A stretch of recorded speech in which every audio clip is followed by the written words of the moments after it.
I'll do a video. Hey, Memphis.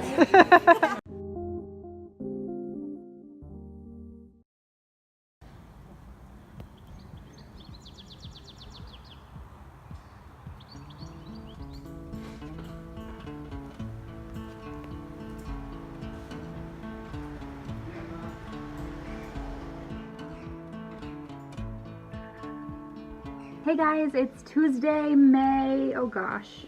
what day is it? May 15th. It's the 15th, which means that I only have 20-ish more days left in Estonia, which is crazy to me.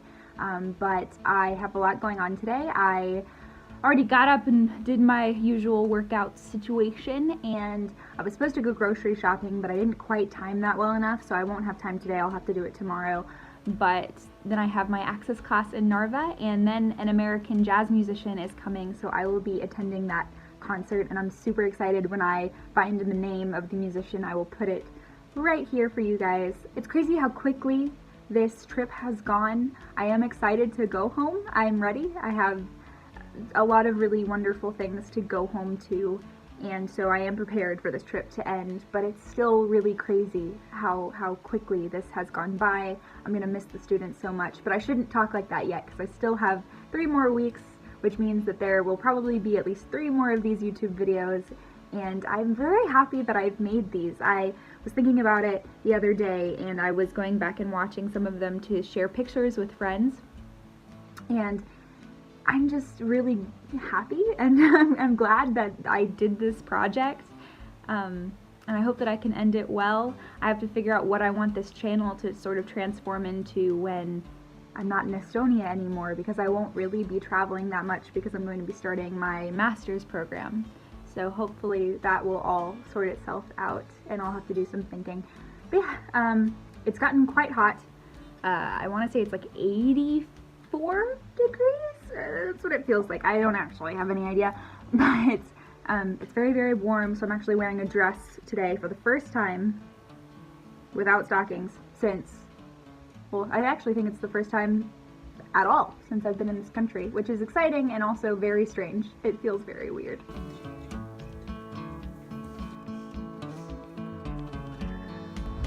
I don't think I would know how to express how wonderful it is to come out of VitaTiim and not have to wrap myself up in a coat, and it's warm. Today was awesome. We made water balloons. We did not have a water balloon fight as we had other stuff to talk about, but that was a lot of fun. We did a lot of environmental stuff today, which I guess making water balloons is a little bit counter to that idea, but it was a really good lesson. I enjoyed it, and now I'm on my way to the college so that I can get dinner and go to the jazz concert.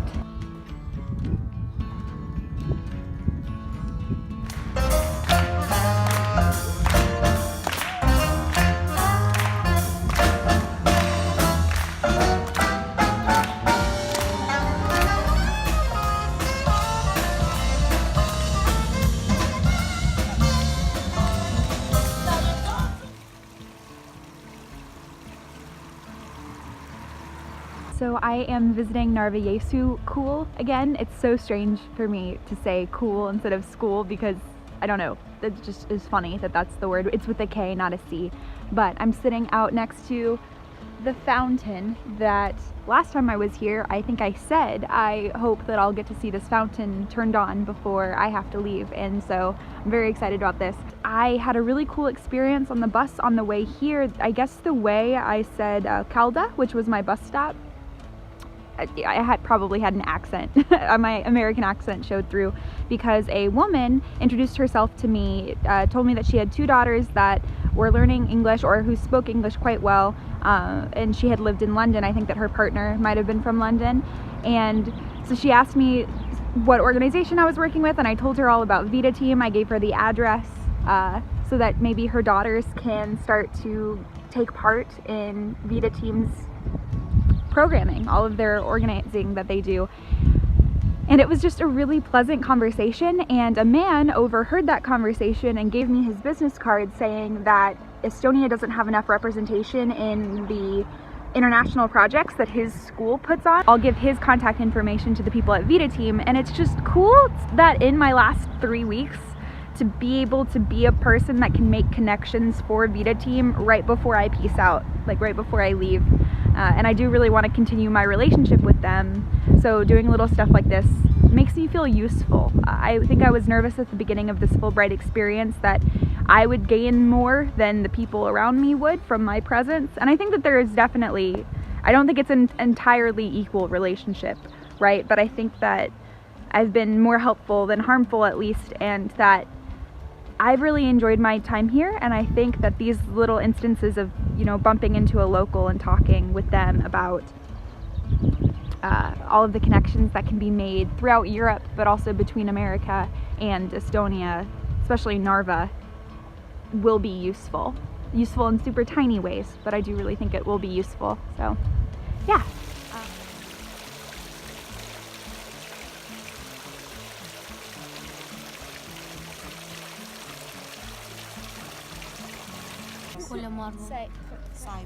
Cyprus. And Since I'm mostly packed and never really showed you guys my apartment in Estonia, I thought that I would do that today. I hope that that's something that's interesting. I'll try to do it fairly quickly. And there's only 2 rooms, 3 rooms if you include the bathroom. So yeah, let's look at the apartment. It's the window that you guys have seen a bunch, and then it's just my kitchen. I had a Grizzlies towel hanging right there, but I took it down and packed it. Under here is my teeny tiny little washing machine, and then I have this over here. This rack is what I used to dry it. A yoga mat that I'll be donating to VitaTiim, as well as some other stuff that I'll be donating. Another window with curtains that do not keep any of the sunlight out, and then these curtains don't actually move, so this whole room, the whole apartment gets really, really, really bright now that we are in the what is it called? The White Nights situation. A little TV, hello, that I didn't use at all because even though I have the remote, it wouldn't really turn on, and it's my understanding that I wouldn't get all that many channels in English anyway. Just some stuff I have to pack, a teeny table, one of my suitcases. Here's this couch. The majority of the year, this couch was actually pulled out into full bed form because I liked to spread out while I was editing.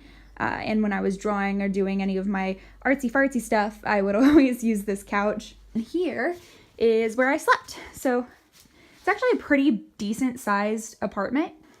I really enjoyed it. This is the window where you can actually see Russia. Let me get there. Oop. So if you look beyond that house, you can see Russia, which is kind of fun. So other than this chest of drawers, I used this closet to sort of hang all of my hangity stuff. And again, I already packed most of my warm winter clothing. So it used to be way more full than it was. It had way more shoes in it before, but yes, that is what I used for shoes and other miscellaneous storage items. This is the bathroom. It worked for one person. It wasn't too difficult to deal with. And the shower. And some showers just straight up don't have shower heads, so I guess they're not really showers. But mine was supposed to hang up there, but when I moved in it was broken, so I just found a way to weasel it onto this doohickey. Got the nice full-sized fridge that you guys have probably seen in a bunch of the videos, and the freezer is actually bigger than what I'm used to as well.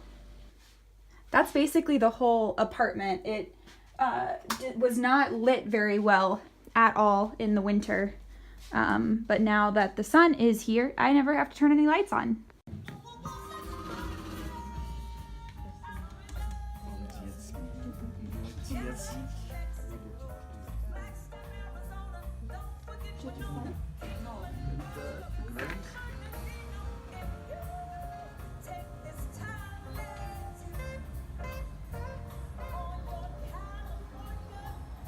This is what it looks like at 10 p.m. 10 p.m. Hey everybody, so I'm about to go to the second part of the political project that I've been working on with Yulia from VitaTiim, and this time I think we're talking a bit more about international relations and their specific duties that you can have within the realm of international relations, but also the reason why international relations needs to exist as a subject matter for academia, but also just in general as part of this world. Yeah, so I'm going to be giving a brief talk, a brief introduction to international relations theory, talking a little bit about the United States' role in past foreign policy decisions and stuff.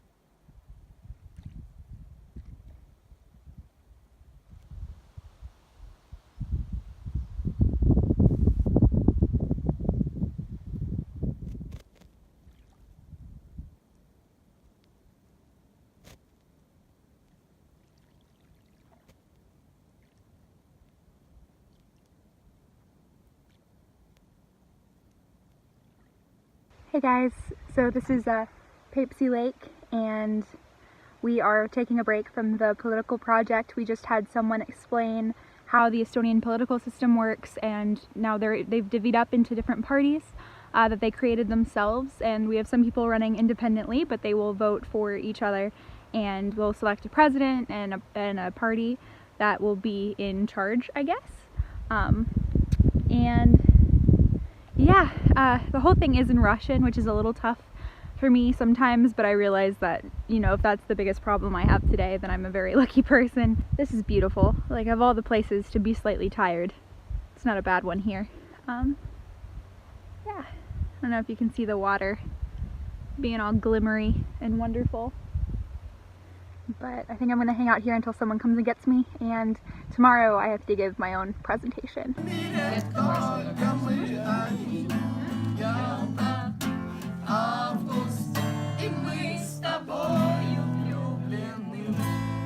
Oh wait.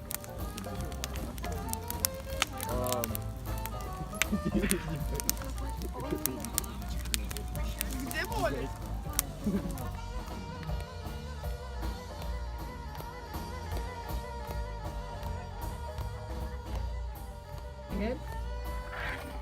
Oh my god. Okay, pronounce me. Говорите мне куда.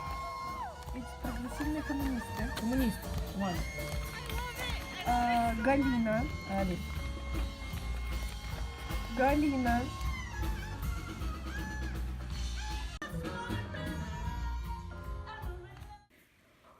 Honestly, wow. Oh shoot. Freaking mosquitoes.